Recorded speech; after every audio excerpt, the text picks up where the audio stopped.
मेरी माता जी, कोई ऐसा व्यक्ति नहीं बचा जिसके लिए गालियां ना दी गई हो, लेकिन डंके की चोट पे कहता हूं भाजपा में यह सीखा कि 100 बार खंजर से वार भी करे, किसी की माता पिता के लिए आज तक एक शब्द नहीं कहा, और अगर कहा हो तो सार्वजनिक जीवन से मैं इस्तीफा देके अपने घर बैठ जाऊंगा। यह फर्क है हमारे और कांग्रेस में। तीसरी बात, आपने कहा वोट फ्रॉड की।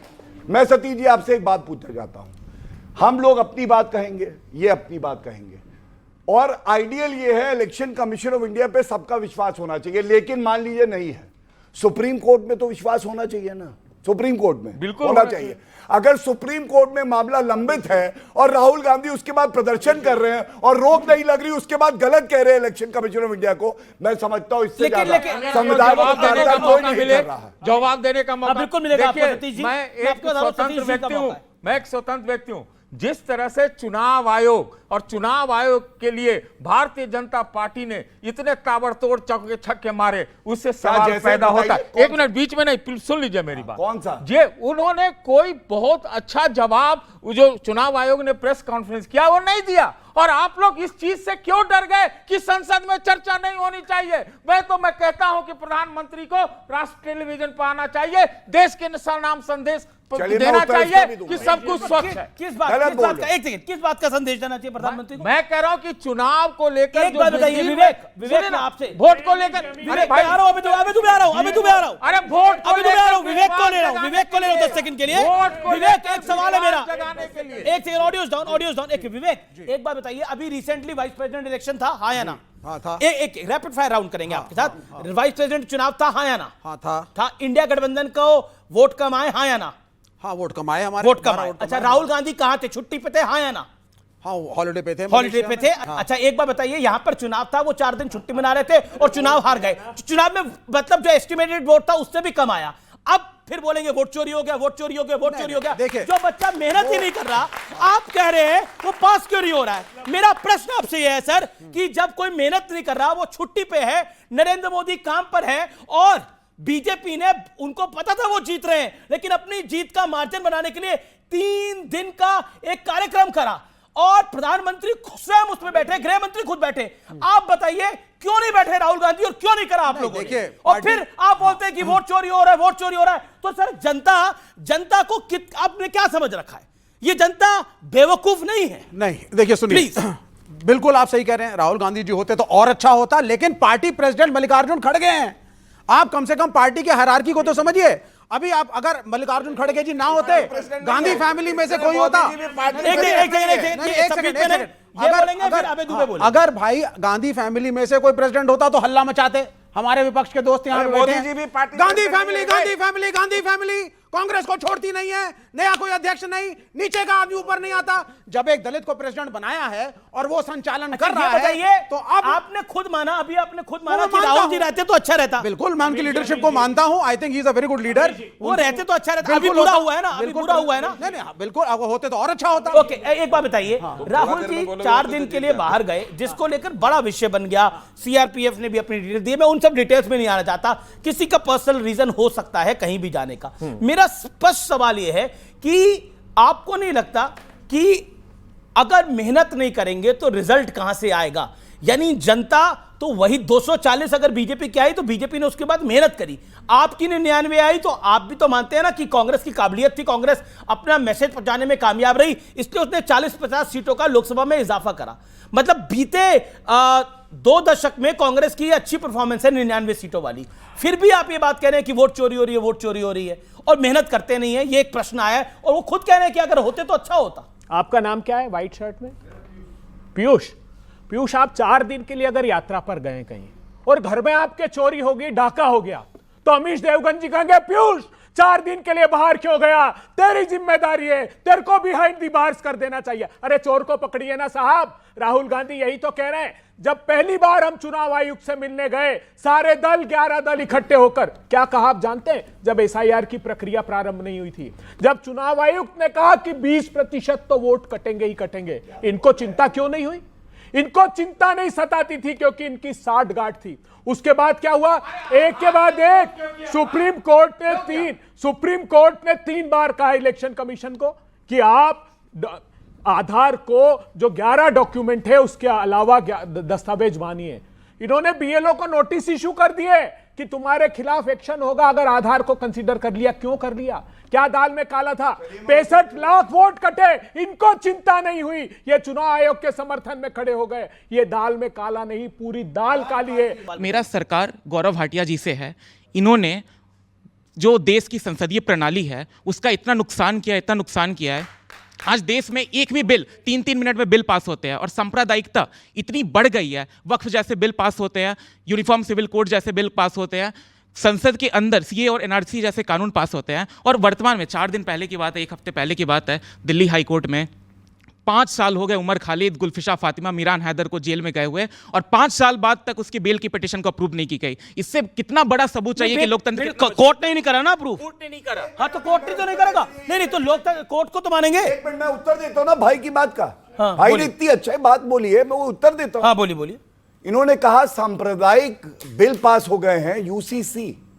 मेरे भाई, अनुच्छेद 44 पढ़ना संविधान का, डॉक्टर अंबेडकर ने दिया है। यूनिफॉर्म सिविल कोड भारत में लागू होना था आजादी के बाद और नहीं किया तुष्टीकरण वालों ने। अगर आज लागू हो रहा है तो आप कह रहे हो वो सांप्रदायिक है और उसके लिए कोई बिल नहीं पास हुआ है। दूसरी बात, वक्फ का आपको बता दूं, वक्फ जो है वो अनुच्छेद 14 का उल्लंघन करता था जैसा ये लाए, और आज सुप्रीम कोर्ट में मामला लंबित है, हम सब जानते हैं, और उस पर रोक नहीं लगी है। तीसरा, आपने जो बात कही है, उमर खालिद और शर्जील इमाम ने क्या कहा था मालूम है? उन्होंने कहा था चिकन नेक कहते हैं असम और नॉर्थ ईस्ट को जो भारत के मेनलैंड से जोड़ता है, कह रहे थे इसको तोड़ डालो और अगर तोड़ डालोगे तो सही होगा, और उसको हाई कोर्ट ने बेल नहीं दी।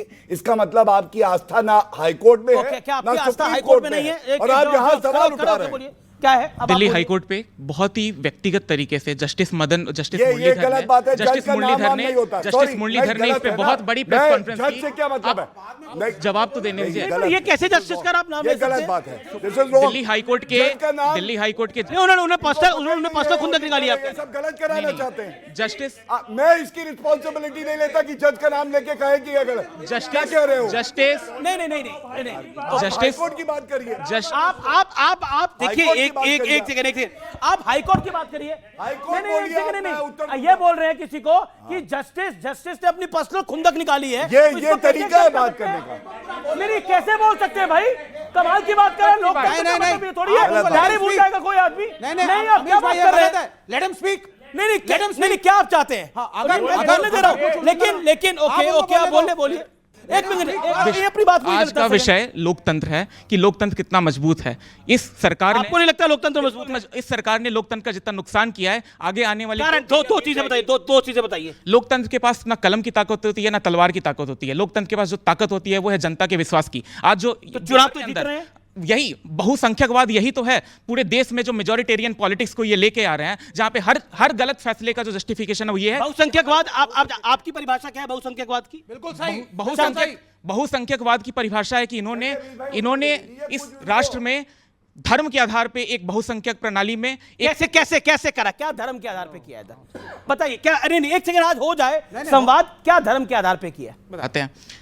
सुप्रीम कोर्ट जितने भी आज एक डिस्कोर्स जो सरकार की तरफ से एक सरकार के सपोर्ट में एक जो डिस्कोर्स क्रिएट करने की कोशिश की गई है, सबसे बड़ा रीसेंट एग्जांपल संभल के ऊपर एक डिस्ट्रिक्ट कोर्ट का एक ऑर्डर आता है। नहीं मुझे बताइए इस सरकार ने बहुसंख्यकवाद क्या किया है? बताइए ना। बहुसंख्यकवाद क्या तमाम सारे दायरों में, जैसे कैसे? एकेडमिया के अंदर, जुडिशियरी के अंदर, लेजिस्लेटिव के अंदर। आज एकेडमिया में बहुसंख्यकवाद होता है कि रिप्रेजेंटेशन के अगेंस्ट। तो अच्छा ये बताइए, एक बात बताइए। बिल्कुल सही कहा उस लड़के ने। बिल्कुल सही कहा। I want to shake hand with him. Okay well said. आप आइए इधर। आपने बिल्कुल ठीक कहा। ओके ठीक है। Very well said. Very well said. Very well said. बिल्कुल सही। मैं आपको मौका दूंगा। बहुसंख्यकवाद आपने बिल्कुल है। आपने मैंने पूरा ऑडियंस को मौका दिया। तो चिल्लाए हिंदू मुसलमान बात है। ये हल्ला मत ये हल्ला मत दे। हर पोजीशन पे आरएसएस के आदमी को बताया जा रहा है। बिल्कुल ठीक बोला तुमने। नहीं एक सेकंड खत्म कर रहे हैं डेमोक्रेसी को। ये खत्म कर रहे हैं। अब चिल्लाइए मत बोल दिया आपने। इतना चिल्ला जो रहा है ना वही डेमोक्रेसी है, जिंदा है। अगर नहीं होता ना तो चिल्ला नहीं दे रहे थे आप। चलिए चिल्ला नहीं। क्या करे? पूरा बोला दबाया जा रहा था यहाँ पर। पूरा बोले। अमित जी गलत हो जाएगा अगर मैं जवाब नहीं दिया। एक सेकंड सत्य बोल। जो सवाल उठाया विरोध में उससे मैं नहीं भी सहमत हूं, लेकिन आपने जो उठाया वही डेमोक्रेसी है और इस लोकतंत्र में मजबूत है ये इम्पोर्टेंट है। शांति, विवेक अब आप मर्यादा क्रॉस कर रहे हैं। मैं अपने छोटे भाई का नाम जान सकता हूं? हर्षवर्धन। मैं एक बात बताता हूं बेटा। पहली बात तो तारीफ। ये क्या कर रहे हैं? मुसलमान नहीं है, हिंदू है, ये हिंदू है, हिंदू एक मिनट। बस हिंदू ये ऐसे हवा निकल गई इधर। ये नाम सुनते ही हवा निकल गई। इन्होंने नाम क्यों इनको पूछा? लग रहा था क्योंकि अब्दुल ये बोलोगे, चाहते थे कि सुनिए। वो इनको बच्चा लग रहा था बच्चा अब्दुल बोलोगे, चलिए। मेरा बस नाम यही अब्दुल है, ठीक है। लेकिन वो सिंह निकला। अब ठीक है, गौरव की बारी है। अब पूछिए। हवा उन गुब्बारों की निकलती है जिसमें सुइयां 100 बार मारी है राहुल गांधी ने। वो गुब्बारे का नाम कांग्रेस पार्टी है। मैंने अपने भाई का नाम पूछा, वो मेरे लिए एक भारतीय है, लेकिन उसने काला कोट पहन रखा है। और अगर वो वकील है या वकालत की पढ़ाई कर रहा है, मैं एक बात बताना चाहता हूं, हाई कोर्ट का वर्डिक्ट होता है, सुप्रीम कोर्ट का वर्डिक्ट होता है, जज का नाम लेके वर्डिक्ट नहीं होता। मेरा सवाल है और फिर मैं उत्तर दूंगा, किसने शर्जील इमाम का जजमेंट दिया है बताएंगे? किस जज ने? हाँ बताओ। बोलिए। जज का नाम शर्जील इमाम नहीं। एक सेकंड, शर्जील इमाम क्या? मैंने आप जज आपको का नाम पूछा बताइए, जज सवाल। का नाम बताइए। आपके जज हाल का में नाम पूछा, लास्ट आपने कहा आखिरी वो जज हफ्ते की खुंदक थी। आखिरी हफ्ते में दिल्ली हाई कोर्ट चलिए। में बेल नहीं, पिटीशन मैं गई कह थी। रहा हूं, जज का नाम बताइए ना। इनको नहीं पता। जस्टिस अभी मुरलीधर ने एक किताब लिखी इनकम्प्लीट। चलिए, आपका जज का नाम इनको नहीं पता है। चलिए, अगर नहीं पता तो बात अलग है। ओके गौरव, आप अपनी बात चलिए, रखिए। अब मैं नहीं आपको देखिए, एक ये बात- अनफेयर हो रहा है। अब देखिए। इतना कुछ बोला गया इस मंच पे, विवेक और हर्षवर्धन ने काफी कुछ बोला, और अब let him have the right to अब मैं रिप्लाई आपको एटलीस्ट। मैं अच्छी बात बताऊंगा। हिंदू मुस्लिम की वजह नहीं, भारतीय हो मेरे भाई हो, इसलिए मैंने कहा छोटा भाई बताएगा। सुनिए, जज का क्रिटिसिज्म होता है, हाईकोर्ट गलत हो सकता है, कोई दिक्कत नहीं है। आपके पास सुप्रीम कोर्ट जाने के लिए एक प्रणाली है, संविधान ये इजाजत देता है, सुप्रीम कोर्ट जाइए, सुप्रीम कोर्ट भी फैसला कर देगा और याकूब मेमन को फांसी होने लगेगी और ये कहेंगे ये न्यायिक हत्या हो रही है। क्या ये उचित है? आप बताइए। नहीं है। दूसरी बात, बहुसंख्यकवाद की आपने बात करी। बहुसंख्यकवाद का मैं भी हिस्सा हूं। यहां पे हिंदू बहुसंख्यक हैं और मैं गर्व से कहता हूं सबसे सहिष्णु कोई है पूरे विश्व में तो वो हिंदू है। बहुसंख्यक होके हमने सेक्युलरिज्म को अपनाया है, कोई और नहीं कर सकता है। और बीच में मत बोलिए। देखिए मैंने आपको नहीं, आपके बीच में नहीं बोला। ये रिस्पेक्ट होती है, ये रिस्पेक्ट होती है। लास्ट एक बात कहूंगा, मैं गर्व से कह सकता हूं, उज्ज्वला योजना हो, चाहे वो मकान देना हो, चाहे वो गैस का सिलेंडर के अलावा बिजली देना हो, आपको मालूम है हमने कभी ये नहीं देखा कि धर्म किसका क्या है, लेकिन हज सब्सिडी क्या थी बताइए। हिंदू को कहना हिंदू आतंकवाद, हिंदू को कहना डेंगू मलेरिया है, ये उचित नहीं है। मैं आता हूं, मैं एक इंपॉर्टेंट विषय पर आता हूं बार बार, क्योंकि नेपाल का जिक्र आ रहा है और बार बार हो रहा है कि लोकतंत्र देखिए समाप्त हो रहा है। मैं एक बाइट प्ले करना चाहता हूं। निशिकांत दुबे ने एक्चुअली क्या बोला, आइए देखते हैं। निशिकांत दुबे बीजेपी के वरिष्ठ नेता हैं, आइए देखते हैं क्या बोला होती है। नेपाल और बांग्लादेश की स्थिति यदि बनेगी, और मैं आपके चैनल पर ऑन रिकॉर्ड ये बात कह रहा हूं, सबसे पहले गांधी परिवार भागता हुआ नजर आएगा, उसके बाद जितनी परिवारवादी पार्टी है, चाहे वो उद्धव ठाकरे साहब हों, अखिलेश यादव साहब हों, स्टालिन साहब हों, सभी के मकान जलाए जाएंगे, सभी के दुकान जलाए जाएंगे, सभी को, मैं आपको बताऊं कि सभी को दूसरे देश में शरण लेनी पड़ेगी। ये बताइए, अगर भारत नेपाल बनता है तो सबसे पहले गांधी परिवार को निकलना पड़ेगा यहां पर, क्योंकि सबसे ज्यादा सत्ता आप ही ने एंजॉय करी है। सबसे पहले मोदी सरकार को ये लोग उखाड़ कर फेंकेंगे अगर वहां ऐसी स्थिति, क्योंकि इन्होंने बनाई है। 84% लोगों की आमदनी छीन ली। इस देश के 1% लोगों के पास देश के 40% संसाधन जा रहे हैं। इस देश के किसान की आमदनी 27 रुपए रह गई। आप ये देखिए, डिग्रियां बेची जा रही है बिहार में प्रवेश और भर्ती परीक्षा की बोलियां लगाई जा रही। स्ट्रिंग ऑपरेशन हुआ, नीट का पेपर 80 लाख रुपए में, नीट यूजी का पेपर 40 लाख रुपए में। निशिकांत दुबे साहब यहां बैठ करके नारे लगा रहे हैं, नेपाल में जो हुआ भारत में हो जाएगा साहब, भागना पड़ेगा, राहुल भागेंगे और साहब शिवसेना वाले भागेंगे। परिवारवादी आपकी पार्टी में नहीं है क्या?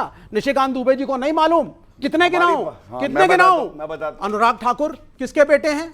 अरे अध्यक्ष बीजेपी के ज्यादातर सत्ता ली है, आप जो है जिन पे ज्यादा करप्शन के आरोप है वही उन्हीं को भागना पड़ेगा। अच्छा, यानी गांधी परिवार पे आरोप है तो वो भागेंगे, ठाकरे भागेंगे, पवार भागेंगे, बादल भागेंगे, अजीत पवार यादव भागेंगे, लालू यादव या मुलायम सिंह यादव का परिवार, शुभेंदु अधिकारी नहीं भागेंगे, हेमंत बिस्वा शर्मा नहीं भागेंगे। ये सब सुनिए सर, आपने नेपाल आपने कहा, विवेक आपने इलेक्शन नाम दिया। विवेक एक इत्मीनान से जवाब दीजिए, भारत में नेपाल चाहते क्यों है? ये जेनजी हैं, ये लोग भी, ये लोग चाहते हैं। आप में से भारत में नेपाल कौन चाहता है? हाथ खड़ा करें। आप चाहते हैं नेपाल बन जाए? मैं जान लेता हूं भाई, क्यों चाहते हैं भारत में नेपाल बन जाए? खड़े होइए, क्यों चाहते हैं भारत में नेपाल बन जाए, और कौन नहीं चाहता भारत में नेपाल बने, वो भी अपना हाथ खड़ा करे। देखिए, आप क्यों चाहते हैं भारत में नेपाल बने? मैं ये नहीं चाहता भारत में नेपाल बने, मैं ये चाहता हूं कि जो भारत का युवा है वो भी आंखें खोलकर भारत की राजनीति को देखे, करप्शन को देखे और उसके खिलाफ आवाज उठाए।